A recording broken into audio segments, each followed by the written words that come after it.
जब नास मनुज पर छाता है पहले विवेक मर जाता है। जी हां। हेलो नमस्कार साथियों, जय हिंद, वंदे मातरम। मैं हूं माही और स्वागत करता हूं आप सभी का अब जीतेंगे पर। If you are new at our channel then please do subscribe it. अगर आप पहली बार है चैनल पर तो सब्सक्राइब जरूर करना। देखिए, मैंने कहा था जब नास मनुज पर छाता है पहले विवेक मर जाता। जी हां साथियों, बिल्कुल करेक्ट बात है कि जब व्यक्ति का पतन होना होता है, उसके खराब दिन चल रहे होते हैं, तो उसका विवेक नष्ट हो जाता है, बुद्धि नष्ट हो जाती है। और इसका जीता जागता उदाहरण आज मैं पेश करूंगा। न्यूज तो आपने सुन ली होगी, न्यूज मीडिया में भी देख ली होगी, कुछ वीडियोस भी देख ले होंगे, लेकिन कुछ ऐसे पहलू बताऊंगा जो आपको अभी नहीं पता होंगे। ठीक है, डिस्कस कर लेते हैं 2-4 मिनट के अंदर ही। ध्यान से मुझे देखना, मैं बात कर रहा हूं राहुल गांधी जी की। कोई कह रहा होगा इनके साथ इतना भेदभाव क्यों? क्योंकि चुनावों के टाइम पे तो दोस्तों एक दूसरे पर आरोप प्रत्यारोप चलता रहता है, यह करेक्ट बात है। जिन लोगों को यकीन नहीं होता कि तारे कुछ कहते हैं, तारे मतलब एस्ट्रोनॉमी, यानी दोस्तों जिनको यकीन नहीं होता कि ईश्वर होता है, जिनको यकीन नहीं होता कि ग्रह नक्षत्र भी कोई चीज होती है, उनको आज यकीन होगा कि हां होती तो होगी। ध्यान रखना, कुछ लोगों का ऐसा कहना है कि भेदभाव किया जा रहा है, क्यों डेमोक्रेसी मर रही है, ऐसा क्यों होना चाहिए, क्या नहीं। जी हां, बिल्कुल इसी के बारे में आज बात करूंगा और आपका पर्दा खोलूंगा कि ये क्या चीज चल रही है। थोड़ा सा 2 मिनट मेरे को सुन लें। मैं आपको कहना चाह रहा हूं ये यंग राहुल गांधी हैं 2013, और दोस्तों यहां हो जाएगा 2031। राहुल गांधी जी को देख लीजिए, क्योंकि 2031 तक शायद पीएम अब ये नहीं बन पाएंगे। ये निश्चित हो गया कि 2031 तक शायद पीएम अब नहीं बन पाएंगे, क्योंकि ना तो एमपी रहे हैं और ना दोस्तों अब सदस्यता रह गई है संसद की। ठीक है, तो ध्यान रखना, चुनाव भी नहीं लड़ पाएंगे। कब तक? 2029, यानी 2 जनरल इलेक्शन तो हाथ से निकलते दिख रहे हैं, एक 2024 का, एक 2029 का। चलिए बात करते हैं ऐसा मैं क्यों कह रहा हूं। आपने देखा होगा जब चुनाव की रैलियां होती हैं तो माय डियर एक दूसरे पर नेता आरोप लगाते हैं कि तू झूठा है, तू सबसे बड़ा चोर है, तू गद्दार है, तूने देश के साथ ऐसे करके करते हैं। तो इन्होंने भी कह दिया तो कौन सी बड़ी बात हो गई? ये भेदभाव है? नहीं, ये भेदभाव नहीं है। अब समझाता हूं उस न्यूज को जो आपको अभी समझ में नहीं आई है। देखिए देखिए माय डियर, ध्यान रखना, एक कहावत जो मैंने अभी बताई ये सत्य है। पहला प्रश्न है, एक चुनावी भाषण और सब खत्म, टाटा गया। कैसे? एक चुनावी भाषण में सब कुछ कैसे चला गया? चुनाव में तो बहुत ऐसी चीजें होती है, बात करूंगा। नहीं लड़ सकेंगे 2024 और 29 के चुनाव। जी हां, बिल्कुल सत्य बात हो सकती है ये। देखिए अब आपको समझाता हूं कि ऐसा क्यों है। ध्यान रखिए माय डियर, बात उन दिनों की है जब 2019 का साल हुआ करता था, यानी बात 4 साल पहले की है, कर्नाटका की घटना है। एक चुनावी रैली में राहुल गांधी जी स्पीच दे रहे थे और स्पीच में उन्होंने कह दिया था कि नीरव मोदी, ललित मोदी और नरेंद्र मोदी, न जाने कितने मोदी और निकल जाएंगे, इन चोरों का क्या किया जाए। मतलब उन्होंने एक आदमी के लिए नहीं बोला, उन्होंने बोल दिया माय डियर जात के लिए, यानी कम्युनिटी के लिए। उन्होंने ऐसा शब्द बोल दिया कि पूरी कम्युनिटी यानी पूरी कौम ही चोर है मोदी की। अब ऐसा तो नहीं है कि नरेंद्र मोदी ही अकेले मोदी हो, मोदी तो बहुत होंगे देश के अंदर, बहुत बड़ी कम्युनिटी है मोदी। हो सकता है कांग्रेस में बहुत सारे मोदी हो, उन्हीं के लीडर हो, तो उनको सबको लगभग क्या चुभी होगी बात। उन्हीं में से एक एमएलए थे जिनका नाम था पूर्णेश मोदी, गुजरात के रहने वाले हैं। उनको यह बात ज्यादा चुभ गई और उन्होंने गुजरात हाईकोर्ट में एक केस फाइल कर दिया, डिफेमेशन केस, यानी मानहानि का दावा पेश कर दिया गुजरात हाईकोर्ट में। दोस्तों केस 2019 में किया गया था, क्योंकि कर्नाटक की रैली 2019 में यह भाषण दिया गया था और केस 2023 तक चला है। तो यकीनन आप कह सकते हैं कि बहुत हड़बड़ी वाला यह मैटर है ही नहीं। यह मैटर तो 4 साल तक कोर्ट में चला है, तो भेदभाव का तो यहां प्रश्न ही हट जाता है। दूसरी बात, अभी आपको समझाऊंगा, इसमें पार्टी का कुछ भी नहीं है, ना लोकसभा स्पीकर का है, ना प्रधानमंत्री का है, ना किसी मंत्री का है। ये क्या है? ये लॉ है दोस्तों। और जानते हो आप, संविधान में साफ लिखा हुआ है क्या कि India govern by rule of law, not rule by law. हमारे यहां क्या चलता है? रूल ऑफ लॉ चलता है, रूल बाई लॉ नहीं चलता। यानी कानून का शासन है, कानून के द्वारा नहीं है दोस्तों, राजा के द्वारा बताया गया शासन नहीं। ठीक है, आओ अब फटाफट अगली चीज देखो एक बार। 2023 में कोर्ट ने मान लिया, 2019 से मामला चल रहा था, 2023 में कोर्ट ने माना कि हां राहुल गांधी ने मानहानि की है, यानी डिफेम किया है, किसको? कम्युनिटी को, मोदी कम्युनिटी को। दोस्तों ध्यान रख लेना, जब उन्होंने माना तो सजा सुना दी 2 साल की। 2 साल की सजा सुना दी किसको? राहुल गांधी को। किस सेक्शन के अंदर सुनाइए? कौन सी धारा है? Section 499, section 500 of IPC. इसमें साफ साफ मेंशन है, अगर कोई नेता नगरी किसी दोस्तों जाति धर्म कास्ट के खिलाफ कुछ भी बोलता है तो ये केस लग जाएगा, उसको सजा होगी। ध्यान रखना।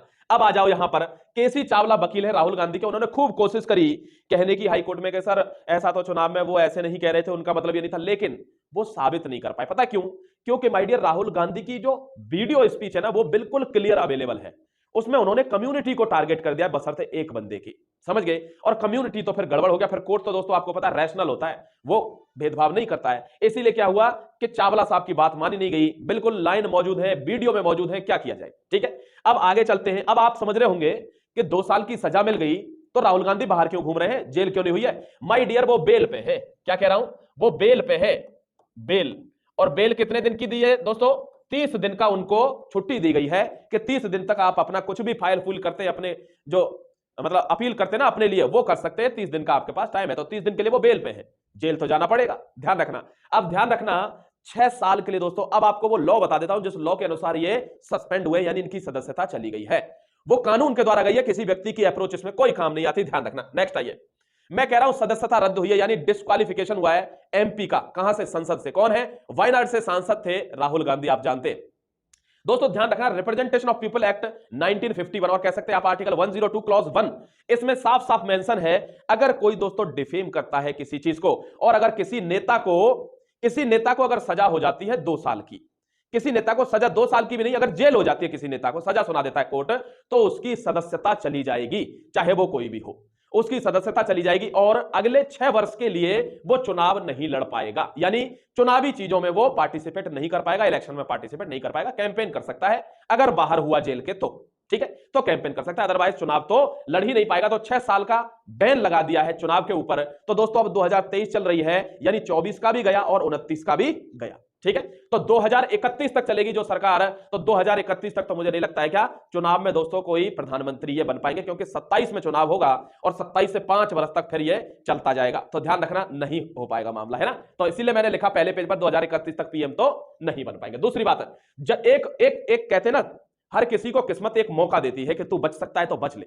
अगर वो उस अपॉर्चुनिटी का फायदा नहीं उठाता तो बेटा वो जाता है। ध्यान रखना, ये केस है judgment of 2013, Lily Thomas versus union of India. Lily Thomas versus union of India एक केस है दोस्तों। इस केस में इन्होंने कहा गया था कि हमारी सदस्यता अगर जेल हो जाती है तो साथ की साथ नहीं जानी चाहिए, थोड़ा वक्त मिलना चाहिए भाई। जरूरी थोड़ी है कि वो सही बात हो, तो वक्त मिलना चाहिए दोस्तों। ये प्रिविलेज सुप्रीम कोर्ट ने छीन लिया था कि नहीं, अगर किसी को सजा होती है तो तुरंत उसकी क्या चली जाएगी?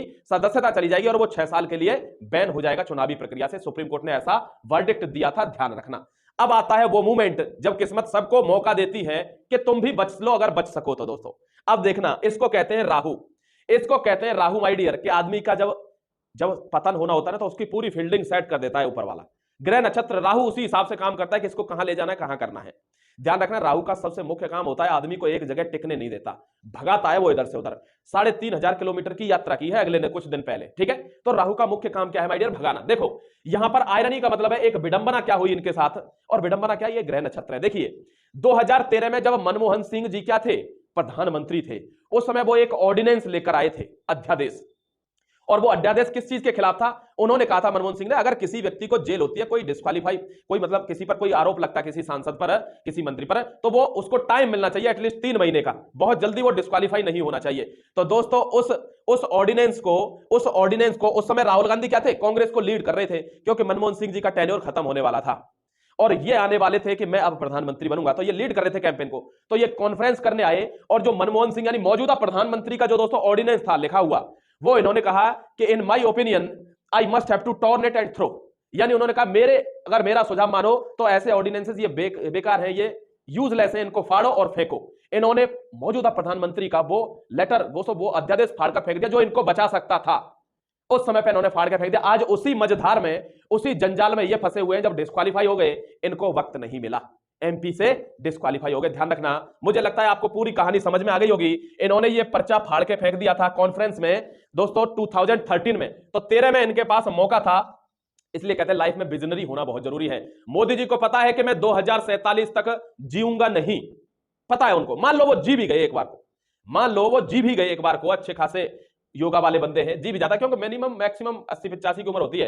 अब मान लो वो अगर उस समय तक जीवित रह गए, तो दोस्तों ध्यान रखो वो ऐसी स्थिति में आ जाएंगे जैसे अटल जी थे, कि जब उनको भारत रत्न मिल रहा था तो उनको ध्यान नहीं था मुझे क्या मिल रहा है, वो आ नहीं सकते थे, उनको वहां जाके देना पड़ा, वो बोल नहीं सकते थे, ठीक से सुन नहीं सकते थे, दिखता नहीं था। ऐसी स्थिति में अटल जी थे, वैसी स्थिति होगी। लेकिन विजन क्या रखा कि मेहनत करो पूरी दम से, 2047 में हमको क्या होना है? हमको दोस्तों क्या होना है? डेवलप्ड इंडिया बनना है। तो अपार्ट फ्रॉम ऑल पार्शियलिटीज, अगर प्राइम मिनिस्टरियल कैंडिडेट के ऊपर देखें तो उनका विजन ठीक है, भारत को विकसित होना चाहिए। 100 साल होने वाले हैं, 100 साल हो जाएंगे 47 में आजाद हुए। तो ध्यान रखना माय डियर, ये विजनरी लीडर होते हैं। तो इन्होंने ये फाड़ दिया और आज इसी चक्कर में ये फंस गए। ठीक है, मैं समझता हूं आपको सबको ये समझ आया होगा। नहीं समझ आया तो कुछ रह गया हो तो पूछ लेना मुझसे। शुक्रिया, जय हिंद, वंदे मातरम दोस्तों।